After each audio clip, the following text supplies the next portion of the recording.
In Jesus Christ, in today's gospel, Jesus is healing the deaf and the dumb man. You see, here we need to look into that. In those times, that they feel embarrassed when they are deaf than they are to be blind. Because to be deaf, in the sense, when somebody calls them from a crowd or somebody tells them, somebody speaks to them, they may not understand at all and they may not be able to talk again. So this person in the gospel had impediment in his speech, which means some block, obstruction, obstacle, blockage he had to speak with the others. Because of one reason, he was a deaf. For instance, you take a child, it grows. As it grows, the mother is teaching the child, this is your father, this is your mother, this is your uncle. These things the child is hearing first, and then it begins to repeat it. It begins to repeat it whenever it goes to the father and says, I father, or it goes to the mother and says, ma, mother, and so on. So here in today's gospel, this person who was deaf and dumb, because he was deaf, he was not able to listen to the people what they were talking to him. So he could not speak properly, and there was a obstacle to speak for him.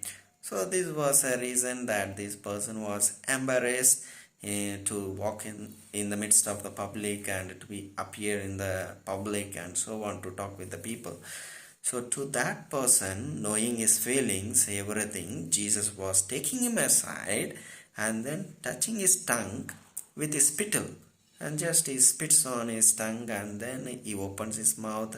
Talitha kum says that, Talitha kum, which means open your mouth. And then he heals his deaf as well. So the person gets new life with the grace of Jesus Christ. So as you look into today's gospel, that how Jesus was understanding the feelings of the other person, in the same way we also in our day-to-day life, when we are able to understand the feelings of the person, so we may not hurt the other person because we know his feeling. So there are times when people have certain feelings. That time they don't want to listen to any bad word or disappointing words or negative words. So if we avoid telling those things, so the person may not feel hurt. So that's how we can understand a person. So in the same example, like taking a child, sometimes it feels very happy. Why child feels very happy? When you appreciate the child feels very happy. At the same time, if you are hitting the child and then saying it is wrong, you should not play like this, you should not do like that, you should not go and hit your friend, you should not rob anything, these things, it is a good thing that you teach the child.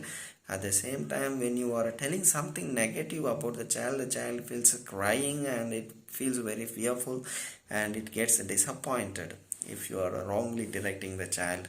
So similarly, so when you are able to understand the feelings of the other person, so that will help you to have to good relationship with the other person. You may not hurt the other person.